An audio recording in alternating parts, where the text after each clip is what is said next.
The name of my dog is Ripley. Our dog's name is Max. The first thought that I had when I met Ripley was, oh God, because I'm not really familiar with dogs. I wasn't familiar with dogs at that time. He was in the corner of the cage at the rescue, and he was wearing a little t-shirt, and he had a beautiful black face with the rest of him was like a ginger color. He was a very pretty puppy. My thoughts before I owned a dog, I think it was more like I wanted to really have one, but I had to get over the fear of the dog first. And that was never really instilled in me. So I was really afraid of having one, but I really wanted one. So it's like I couldn't do one and the other. I surprised my husband and my daughter by saying yes, because we already had her dog, and she had spent a lot of time talking me into that. And when she and her dad called me from the rescue telling me they found a puppy they wanted to bring home, and I said yes, that surprised them a lot. When I tell people about Ripley, I just say she is a person. There's everything that she does, she has a lot of character, and the only thing that's missing from her is a voice. That he's a beggar. He loves to beg for food, and he, speak of the little devil, he's come around. He loves car rides, and now he's very chill, very laid back, and a very good dog. So once we settled in the first house we bought, we were kind of wondering if we could handle having 2 dogs. So I found a ad on Craigslist about this dog that was needing a home because the owners couldn't keep him because they were moving away and they couldn't take the dog with them. Oh, he was this roly-poly little puppy that could barely get through the grass because it came up to his tummy, and that's my first memory of him, when he was running through the grass. I want to say the day my son brought him home. He was just adorable. I feel with Apollo having as many procedures as he did, we were prepared to take care of him from the stomach surgeries and learning he had megaesophagus and just everything that kept being thrown at us with his health, we were going to work through because we wanted him to keep living. It was very sad for me the first time, especially, that he had a heat stroke, and my son and daughter-in-law contacted me because they were on the way to the emergency vet because they didn't know what was wrong with him. And thankfully, they did get there in time for the vet to revive him. That was hard. I went from having a pet that was another member of our family to learning that we needed to do what was best for him and put him down so that he could finally rest, because he had gone months in pain, and of course he was not able to tell us.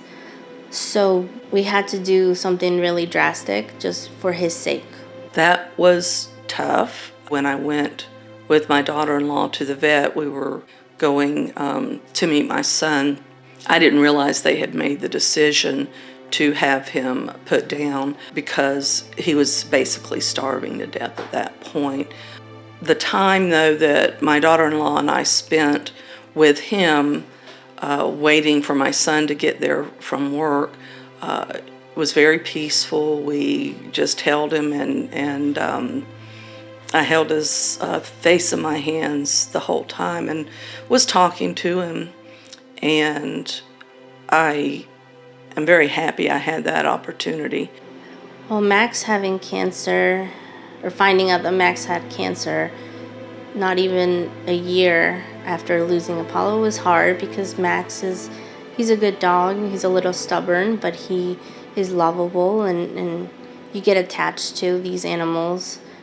Yes, that was about, we found out Max had cancer about 9 months after Apollo had to be put to sleep. And of course, that was very much on our minds. When, Christopher's parents told us that one of the options to treat Max would be chemo, I was happy, because that meant that he was going to be able to live with us longer, and he was not going to let cancer beat him down. And if he tolerated it well, then it was good. When the doctor told us that there was a vet in Orlando that had some success with a treatment for cancer, at that point, Max had been on antibiotics and steroids, which had brought him around to be acting more himself. So we were certainly willing to give that a try. And we agreed, my husband and I agreed, that if he was suffering, if the treatment itself caused him to suffer or made him sick, that we would not make him go through that. After seeing what Max and Apollo have gone through, I don't think there was anything different that we could have done, because for Apollo we did everything that we could up until the very end. It was kind of more his decision.